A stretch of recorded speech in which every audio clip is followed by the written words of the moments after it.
topic then, Machinima, which has been a major part of like YouTube and gamer culture, I think for like almost like it has to be more than a decade at this point. I mean, they were around, I think, since the days. I think they were around since Halo, right? They did like the Red versus Blue series, or they that's published right. that. Yeah. Well, Yeah. apparently Machinima has died. They were sold to Full Screen, and all the videos that they've put out for over a decade have been. He works for the machine. There you go. All of their like gaming related videos, all the stuff they've done is gone. You know, over 10 years of content and everything from Halo, Quake, again, stuff that I've never even heard of, has been wiped. And it's one of those very, again, it's one of those very weird things. Oh, it's been privated, but it is not available. And again, it raises that very weird thing about, fan interaction and video games when it comes to this, because a lot of this, yeah, and that could also be true as well, that they're trying to create to make it more family friendly, because a lot of that stuff was definitely more on the racy side, depending upon who you talk to. But I guess for you, Rob, do you ever watch like Machinima or anything like that? No, I mean, most of the YouTube stuff I watch tends to just be, things I have an interest in. I don't generally watch a specific channel. I think SB Nation is one of those channels that I watch more often than others because they have some really interesting sports-related content. But Machinima, no. I mean, I've heard of a lot of that stuff, but I wish I knew more for this particular topic. But yeah, taking all of that content down years and years and years, or privating it so you can't watch it. Or privating it, rather. That sounds. I mean, you must have a lot of money if you're going to take all your content down for an extended period of time. And as Ogoro said, they didn't like warn the creators. So then they've been dealing with people for over a decade. And YouTube, they were one of the what's that term? The MCN, the multi, that thing that YouTubers can use to help them. Oh, I do not know. I should know this, right? Because I do this. But let's see. I'm trying to look things up as fast as I can here. So they are.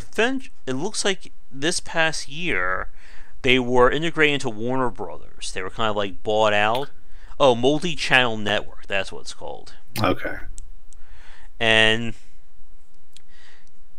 it looks like with that merger, they've earned a lot more money, but it means that a lot of their content has kind of disappeared. And yet, there's always that risk when you're dealing with. Oh, I'm not under an MCN, definitely not. I want to keep things like try to be 100% my own. But yeah, like with this kind of content, it again raises that very weird thing about doing this kind of fan stuff. Or even working with these companies when you're trying to do things from the outside. Again, we see the same thing with like Twitch and like streamers. Like a lot of streamers have deals and marketing deals with all manner of companies. I mean, if you watch a major streamer like Ninja, Dr. Disrespect, and many others, you'll see they'll have logos plastered around their screen. I think Gillette, isn't like Gillette a sponsor or was a sponsor of Dr. Disrespect? Again, I'm the wrong person to ask. Maybe the chat knows. I'm sure somebody. But they're dedicated. We're all dedicated to you and your channel, Josh. So we know nothing about the rest of YouTube. There you go. Perfect. Nobody's cheating on me with another YouTuber, right? I'm Mr. Diplomacy. There we go. But there is very big money when it comes to this kind of, again, the whole idea of the influencer culture and being able to make your name, have somebody manage you and advertise and all that. And it does leave you, like in a case of the whole Machinima issue, that you're tethered to somebody else's success or failures. And it goes again back to our first topic for people watching this recorded, was something about the nightmare of licensing when it comes to video games and major properties.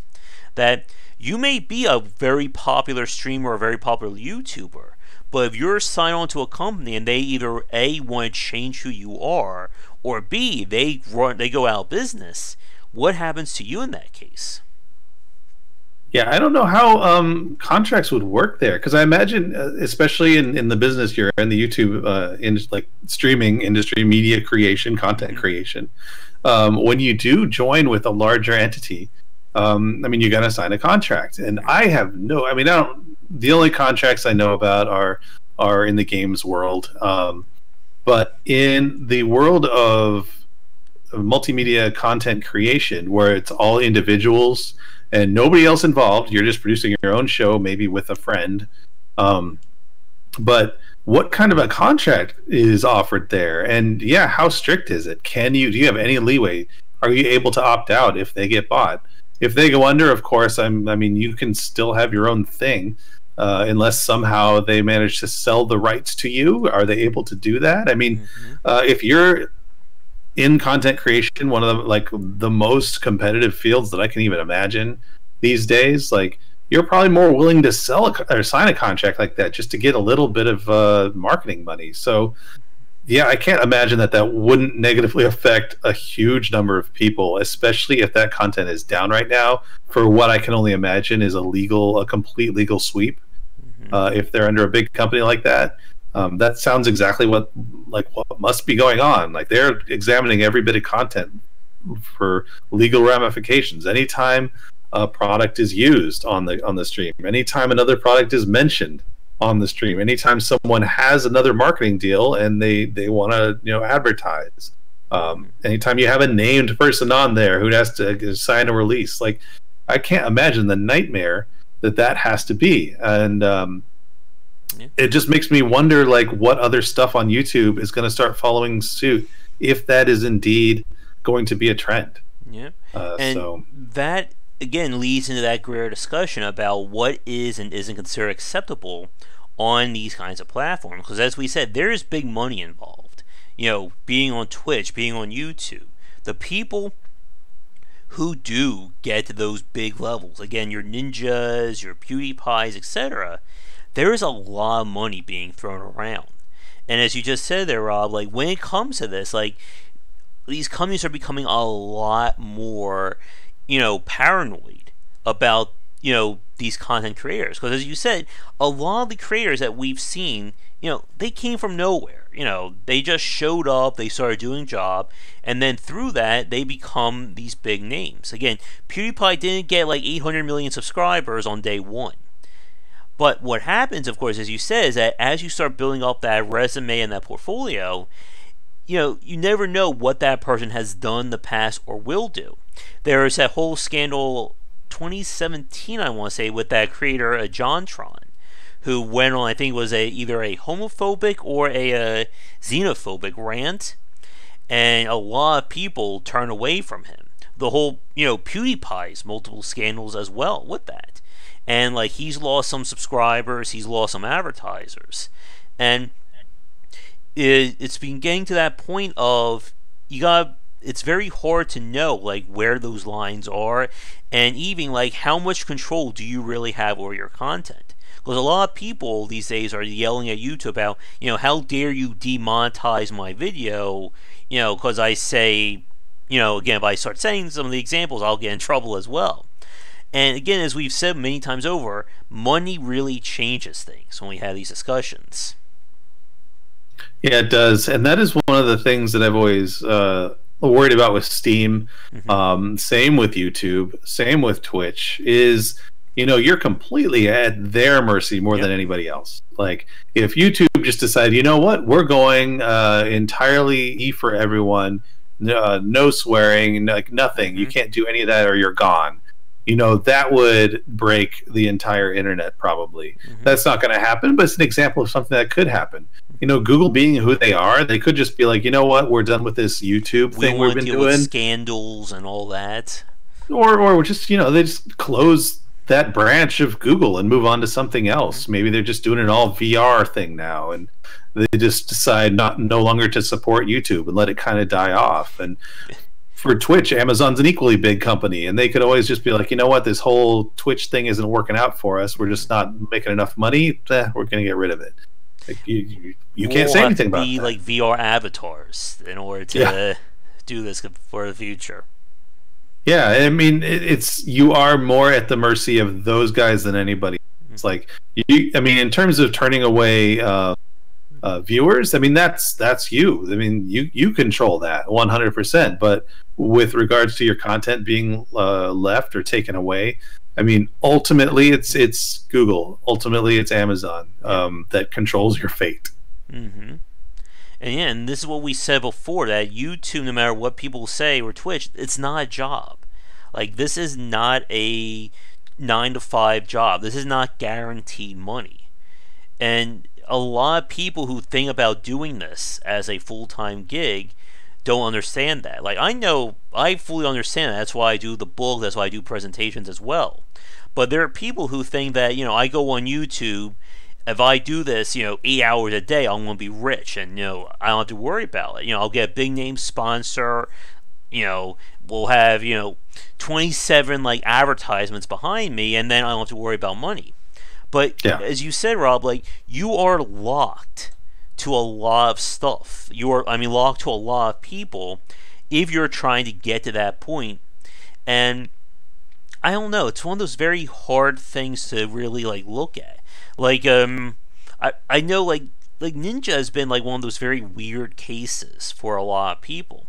He was I know he did like a lot of the battle royale games. He kind of Well, got he yeah he got big. I mean, he got big with his streaming of Fortnite, but yeah before that, he was an esports pro. okay So I mean, he had a job, and esports doesn't last forever. It lasts a mm-hmm. minute, and then you got to do something else. So he managed to find success elsewhere. Mm-hmm. And it really becomes like, and this is the issue that we see with this, about it becomes like again like that perpetual motion machine, that for a lot of people, like, you get big and then you continue to keep getting big, but then you're becoming more and more scrutinized at the same time. Like, Mm-hmm. again, like with the Ninjas example, if Epic tomorrow decides, you know what, we're going to focus 100% on the digital store, who cares about Fortnite, what's going to happen to Ninja at that point? Yeah, I mean that's been a big question. Now he has diversified Mm-hmm. himself. He helps run an esports event in Vegas. He goes on talk shows all the time. I'm sure he's going to have. If he doesn't already have books out, I'm sure they're coming out, Damn. because when you get that level of celebrity, it Mm-hmm. it becomes smart to put your money in different things, or put your income in different things, because you don't know what's going to happen. Extremely, finicky, and you could be a star one day and the goat the next. So it is like, and I know you've been doing this for years, and you're slowly but surely, increasing your visibility and all that stuff. But like you say, a lot of people come in and they're like, what, I'm a character. People are going to love who I am, and 6 months later they have 12 followers instead of the 6 they started with, and Mm-hmm. it's disheartening, but it's one of those things. It's, as a career choice, it's iffy at best and requires dedication, work, and a lot of luck. Mm-hmm. And like, again, like when you're on this like all the time, and this becomes like your own public persona, you then also worry about, again, like what happens if you do get caught doing something bad. Like, this can ruin your life. Like, Yeah. we've seen people, like, there's been discussions about this as well, that somebody makes a jokey video, or somebody makes a very disturbing video on YouTube, that stuff that goes viral. What happens to you like 5-10 years down the line if you're trying to get a job, or that becomes a part of your public persona? Like, And that's another interesting thing you mentioned, is going viral. I mean, we use that as something that can be good. It gives you a lot of press, but it's one of those things. If you do go viral and you're on some channel, they don't owe you money. They use your clip over and over again, and they don't owe you a thing. They're getting clicks. They're getting money from your stuff, and they don't have to pay you. yeah, So yeah, I mean, going viral can be good in a lot of ways, but if it's bad, not only is it bad for your own press, but you don't get anything out of it. yeah. And there are people who will do like react videos or other stuff using somebody else's content. I think a few of Hmm. my stuff has been stolen in the past. Let's see. And as an individual content creator, how do you keep an eye on that for legal stuff? You can't afford a lawyer. You can't afford someone to to keep an eye out for all those people stealing your content. It's impossible. Like the amount of time dedication you have to the stuff you do, not only with YouTube and creating YouTube videos and streaming YouTube videos and creating podcasts and writing books and keeping up your website. I mean, it's insane how much work that must be. And then to still try and keep an eye on people kind of honing in on what you're doing. It's tough. Oh yeah. And again, it just becomes a they become Logan Paul. There we go. The one that he shall not be named there, El Cordo. But yeah, like, there's so much that you're tethered to if you're trying to do this as a career. And it is tough for a lot of people to understand that. Again, a lot of people who do YouTube or start today, they're, in their teens, they're kids. When I started doing this back in 2016, I was already, I guess I was like 31 when I started doing this. Like, I'm an adult. Like, one of my favorite things I always like joke about is that I see like all these other YouTubers, so it's such a big deal to do like an unmasking video. You get to see the person for who they are. And like my very first video was me literally sitting here in front of a webcam. I'm like, well, that boat kind of sailed really fast now, didn't it? Oh yeah, Mike. Yeah, it is very hard to do that, and it's why I think a lot of people are struggling and trying to like copy somebody else's. Again, we mentioned earlier the whole AVGN. Like, how many people have copied his style in the last decade or so? So many. And I mentioned earlier, and it's just fresh in my memory because I saw the documentary yesterday, the Fire Festival. It went viral because it paid a lot of content creators to advertise it, to market it. And it failed, and so the content creators actually got sued for promoting a thing that was false. And so you got to watch out for that too. Like, what can you do? I know there's a huge bad, like, it's a bad thing to promote something that you're paid for. That's like bad thing to do in YouTube. It's kind of bad to do in on the radio too. Except for standard advertisements, but to not call something an ad and you're advertising it, like, you could incidentally do that stuff, and you could be sued and suddenly have no income to pay for that lawsuit. Like, it's so treacherous, and you could be sued for something that you was totally innocent, like you're promoting something that you trusted was good, but it wasn't. Oh yeah, and that's why I just don't get myself into those issues. Like, I don't want to be sponsoring somebody else because I don't know what they're going to do. And what happens if down the line that company gets caught in something bad and it reverberates back to everybody who supported them? Again, well, I mean, but you do run a risk of saying of giving a bad review to a game and then they get litigious. The whole Jim Sterling thing again. And Elgar is saying we should do a shaving video. Well, the good thing about having to do a shaving video, that can happen like every 3 days. Like, that will be never-ending content. Yeah, and I can join in and do we can do dual shaving. There you go, dual shaving reveal live too. There we go, perfect. I think that's what Game Wisdom will become. No more video game coverage, just all shaving all the time. There we go. We did it. I think we cracked the code there, Rob. We know how we're going to become rich and famous. Join the beards together. No, that's all. That would be long beards. We are on opposite ends of. Yeah. There we go. Back to Beard Tony, exactly. But yeah, and it's always weird about how much people are, like we say, like, getting back to our major topic here, in terms of being like tethered to this platform. Like, we see this with a lot of the influencers who feel like they become like, celebrities in that case. Like, how many people feel like, why should I do this? I'll give you a good review or stuff like that. And again, like, so many people feel like they're, I don't know what the term I want to use here. Like, they feel like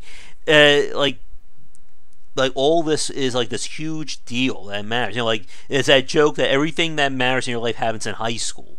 That whole thing.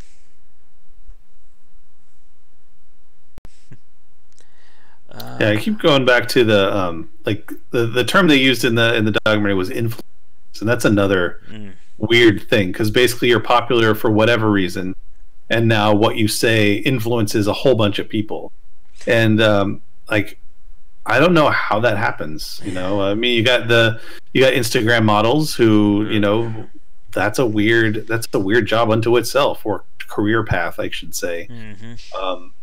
And I don't know. I shrug at the whole thing because, you know, I tried to do some streaming. It's not like I was trying to even make it a job or anything like that. I was just enjoying it, and it's hard. Like I don't know how regularly you have to do it to even consistently get growth in as opposed to even making it big. Like what happens? I don't know. Yeah. Yeah, the whole Kardashian kind of movement there, you know, being famous for being famous kind of thing. Yeah, exactly. Hmm. Yeah, I don't like that influencer term either. It just sounds very icky to me. It does. It does feel icky. Hmm. Now we have to take another shower after that last game we mentioned. Oh yeah, like the again. I will bring this up one more time.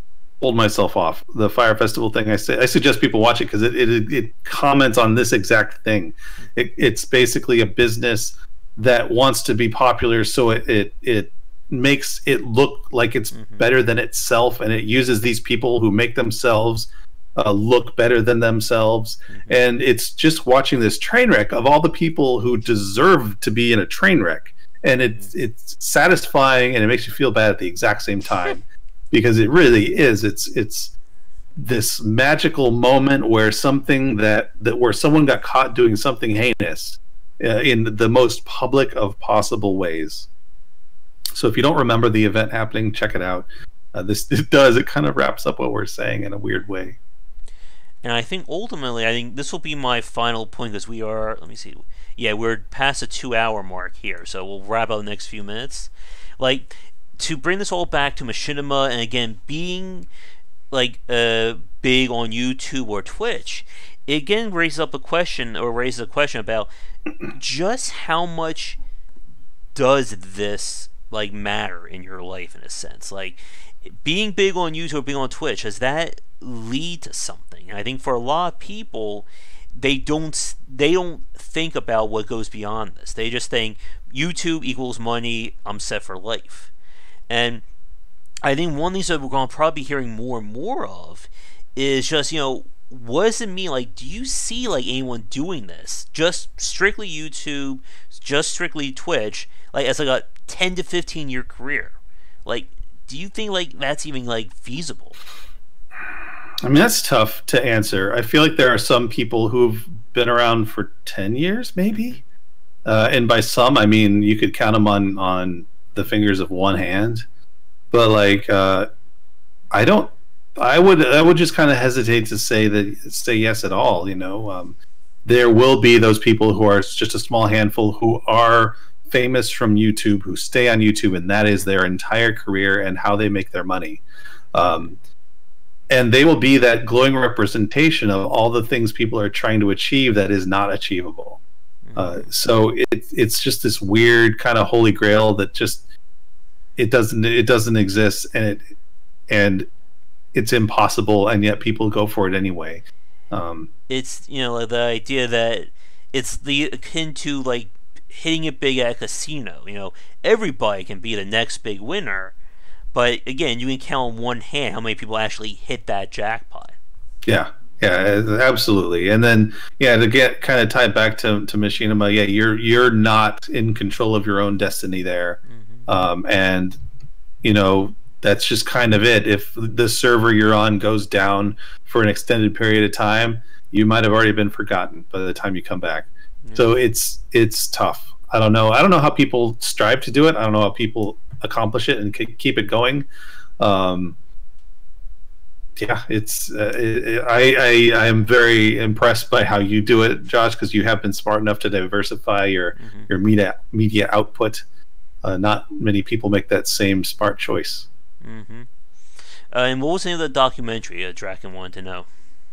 Oh, it is Fire Festival or Fire. The gosh, I forget. Just go to Netflix, type in Fire, Fyre. Oh. Hulu also has one they released simultaneously, so that you can, if you have one or the other, you can watch it there. It's, you know, steal someone's password, whatever. Yeah. I did not say that.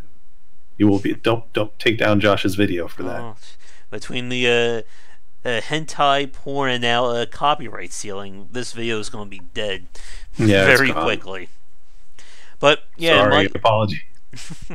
And like my final point is, again, like when you are tethered to so many outside forces, like who really controls whether or not you succeed? Like again, like somebody like PewDiePie, Dr. Disrespect, like they're at that point in their careers. Exactly, yep.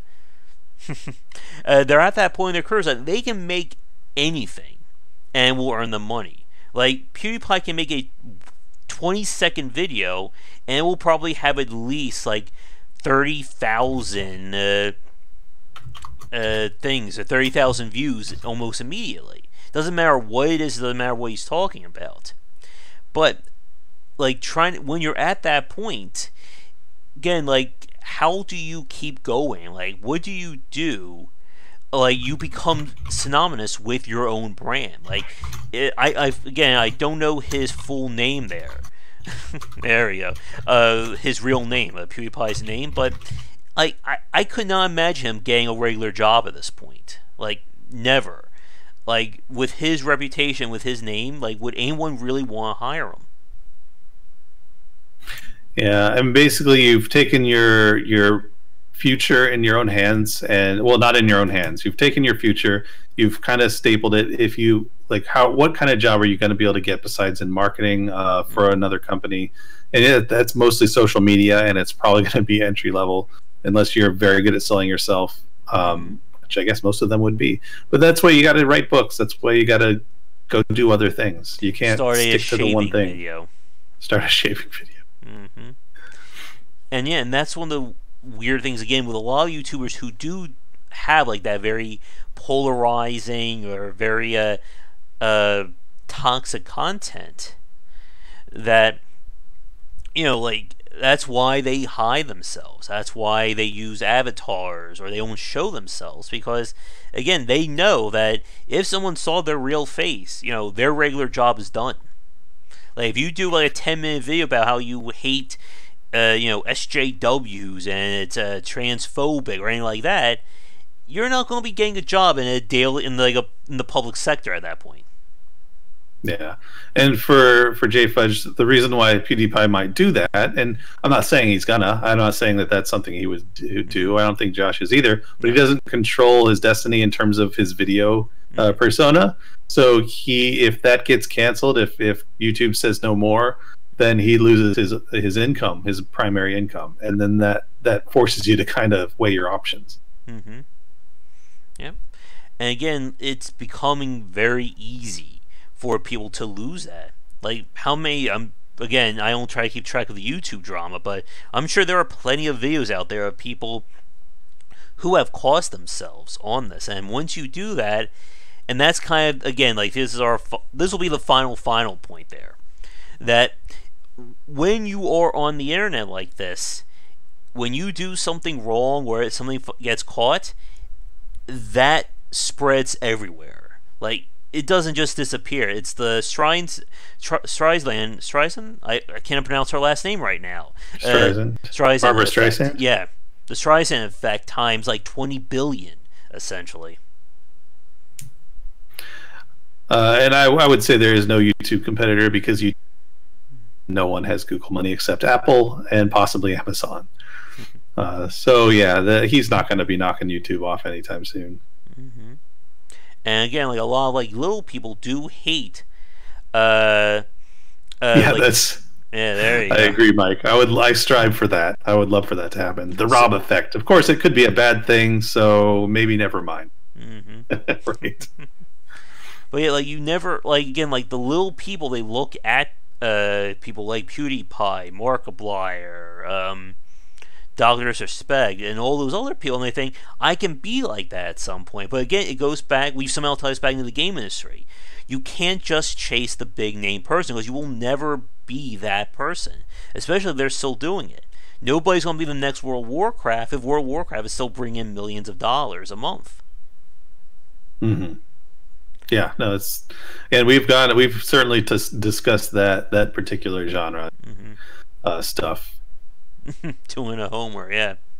All right, but we really do need to get going because it's getting a little bit late here. I need to rest my voice for tonight. Rob does have to eventually go to work tomorrow, so I can't keep him. Oh no, Tuesday. But yeah, that's even, right. Even it then, is that'd a be holiday. Yeah, so we can do a 24-hour episode, right? There we go. We could just have our beards grow. Just show that in real time.